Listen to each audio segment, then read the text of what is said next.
Shalom Bapak Ibu Saudara sekalian, selamat berjumpa kembali melalui video ini. Pada saat ini saya sedang ada di depan Museum Palagan Ambarawa.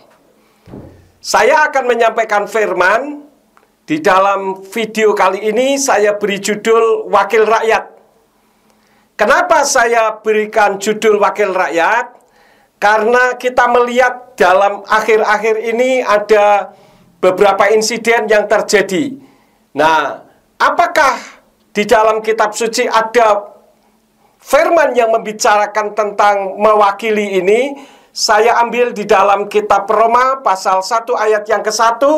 Di sana berbunyi, dari Paulus, hamba Yeshua HaMashiach, rasul yang terpanggil, yang dipisahkan bagi Injil Elohim. Nah, Bapak Ibu Saudara sekalian, ayat ini kalau di dalam Brit Kadasa atau Perjanjian Baru berbahasa Ibrani, di sana berbunyi, Paulus Evet Yeshua HaMashiach, Salika Nifkar Kudas Levaser et Besrat Ha Elohim. Di sana menggunakan kata Evet.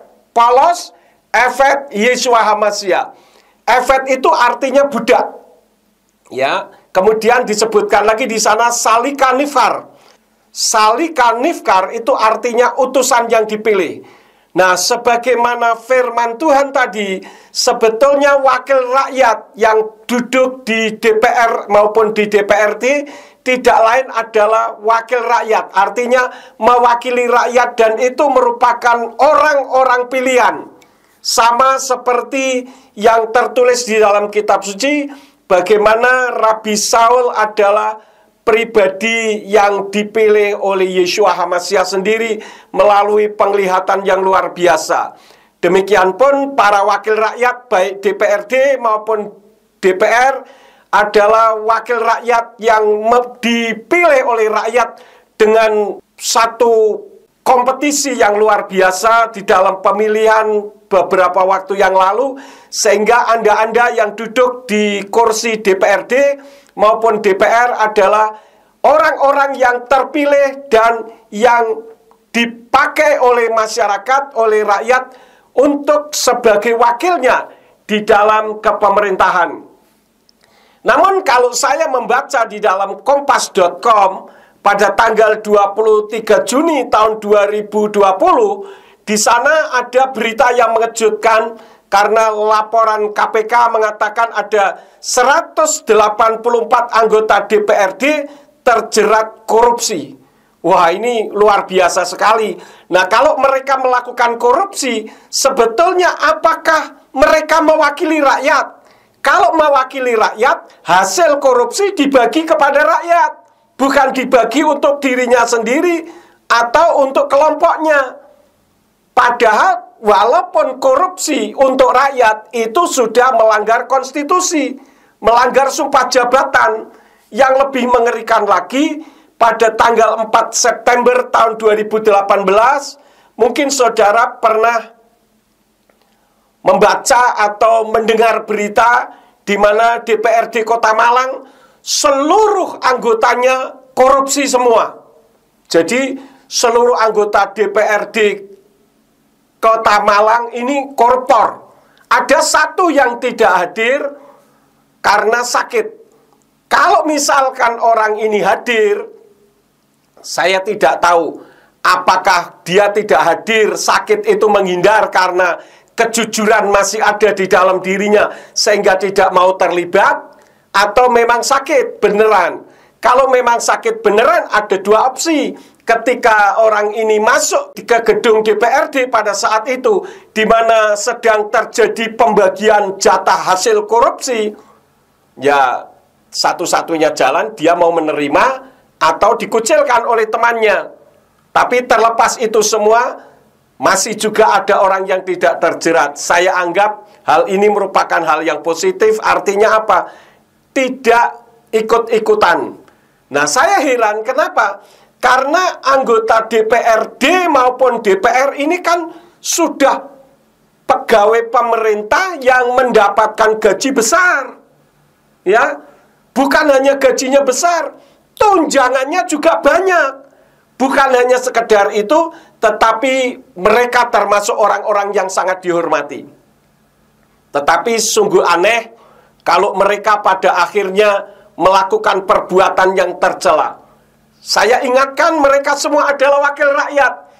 Seperti Rabi Saul atau Rasul Paulus atau Rabi Polos. Ya, di dalam 2 Korintus pasal 4 ayat yang kelima mengatakan, sebab kami tidak memberitakan diri kami sendiri, melainkan Yesus HaMasiah sebagai Tuhan, dan diri kami sendiri adalah hamba kamu karena Yesua. Jadi Rabi Saul ini menyadari bahwa dirinya ketika melayani pekerjaan Tuhan, mewakili Tuhan, bukan mewakili dirinya sendiri. Karena sebagaimana kita ketahui, Rabi Saul ini termasuk orang yang tidak pernah mau menjadi Kristen atau Nasrani. Bahkan dulu termasuk orang yang terkenal sebagai penganiaya jemaat Tuhan. Tetapi karena Tuhan yang memilih, pada akhirnya dia melayani, dan pengakuannya tadi kepada sidang jemaat di Roma pasal 1 ayat yang ke-1, Polos hamba Yeshua HaMasiah. Artinya apa? Budaknya Yeshua HaMasiah. Nah, sebagaimana Polos budaknya Yeshua HaMasiah, wakil rakyat, orang-orang yang duduk di DPRD maupun DPR, serta kedudukan-kedudukan yang lain. Saya ingatkan, kalian ini bukan bos. Kalian adalah abdi masyarakat, budaknya masyarakat. Kemarin saya mendengar ada orang dari DPR yang ngamuk-ngamuk, mencak-mencak, marah-marah kepada orang yang dipanggilnya. Wah, ini saya bilang arogan. Mereka merasa aku ini bos, kamu harus nurut saya. Tidak bisa begitu, bos. Anda bukan bos, Anda itu budak, budaknya masyarakat. Kalau Anda tidak bisa melayani masyarakat, tidak usah duduk sebagai anggota DPRD maupun DPR. Paham kan? Jadi Anda ini budak, bukan bos. Paham? Bos-bosan. Ya. Nah, Rabi Saul pun begitu, ketika dia dipanggil oleh Yeshua HaMasiah melalui sebuah penglihatan, sampai akhirnya beliau buta dan akhirnya bisa sembuh kembali setelah didoakan dan akhirnya melayani Yeshua HaMasiah. Maka apa yang dia beritakan? Dia memberitakan apa yang Tuhan mau, bukan apa yang orang lain mau. Ya, demikian pula di dalam kehidupan rohani di Indonesia, ada banyak sekali pendeta, ada banyak sekali penginjil, ada banyak sekali guru agama. Nah, Anda ini abdinya siapa? Anda ini utusannya siapa? Kalau masih merasa aku adalah utusan Tuhan, aku adalah abdinya Tuhan, lakukan apa yang Tuhan mau, bukan apa yang sinode mau, bukan apa yang orang kebanyakan mau, bukan apa yang organisasi mau, tetapi apa yang Tuhan mau. Ya, mudah-mudahan saudara masih menjadi hamba Tuhan, bukan hamba uang. Karena kebanyakan orang tidak berani menyampaikan kebenaran karena sudah menjadi hamba uang, hamba sinode, hamba organisasi, hamba orang banyak. Tidak bisa begitu. Anda harus ingat, Anda adalah wakilnya Tuhan, orang yang dipilih oleh Tuhan. Nah, sekarang apa yang Tuhan mau? Di dalam Keluaran 20 ayat yang ke-7, di sana berbunyi, Lo tisa et sem Yahweh Elohika lasawe, kilo yenake Yahweh et asher Yisa et semo lasawe. Yang artinya, jangan menyebut nama Yahweh Elohimu untuk kesia-siaan, karena Yahweh tidak akan membebaskan orang yang menyebut namanya dalam kesia-siaan. Nah, perhatikan, menyebut namanya dengan kesia-siaan saja jangan, apalagi diganti dengan kesia-siaan, apalagi diganti dengan nama lain. Lebih lanjut di dalam Keluaran pasal yang ke-23 ayat yang ke-13, di sana dikatakan, Ufkal asyer amarti alekem tisa meruweshem Elohim akhrim, lo taskiru lo yishama alpika. Yang artinya, dalam segala hal yang telah kufirmankan kepadamu, haruslah kamu waspada. Juga nama sesembahan-sesembahan lain jangan kamu sebut-sebut, itu jangan keluar dari mulutmu. Ini Tuhan loh yang ngomong, Bapak Ibu Saudara sekalian, bukan saya. Jadi nama sesembahan lain jangan kamu sebut, jangan kamu keluar dari mulutmu. Nah, selama ini engkau mengganti nama Yahweh menjadi Allah, sehingga banyak orang Kristen justru alergi dengan nama Yahweh. Ini sesuatu yang aneh. Sementara Tuhan sendiri menghendaki namanya disebut. 1 Tawari 16 ayat yang ke-8, Mazmur 105 ayat yang ke-1, dan ada banyak lagi yang lain. Bahkan Yeshua HaMasiah sendiri yang selama ini Anda kenal dengan nama Yesus Kristus, di dalam kitab Matius atau Matius 22 ayat yang ke-37 mengatakan, wa yomer Yeshua elai wa ahavta et Yahweh Elohika bekalefavka ufkal nafseka ufkal madaika, yang artinya firman Yeshua kepadanya, kasihilah Yahweh Elohimu dengan segenap hatimu dan dengan segenap jiwamu dan dengan segenap akal budimu. Nah, bagaimana saudara-saudara? Yeshua sendiri yang Anda sembah sebagai Tuhan menghendaki nama Yahweh dikasihi. Bohong Anda mengatakan aku mengasihi Yahweh kalau menyebut namanya saja tidak mau. Jangan Anda katakan di dalam perjanjian baru itu tidak ada. Benar, benar sekali. Di dalam kitab perjanjian baru memang tidak ada nama Yahweh karena di dalam huruf Yunani.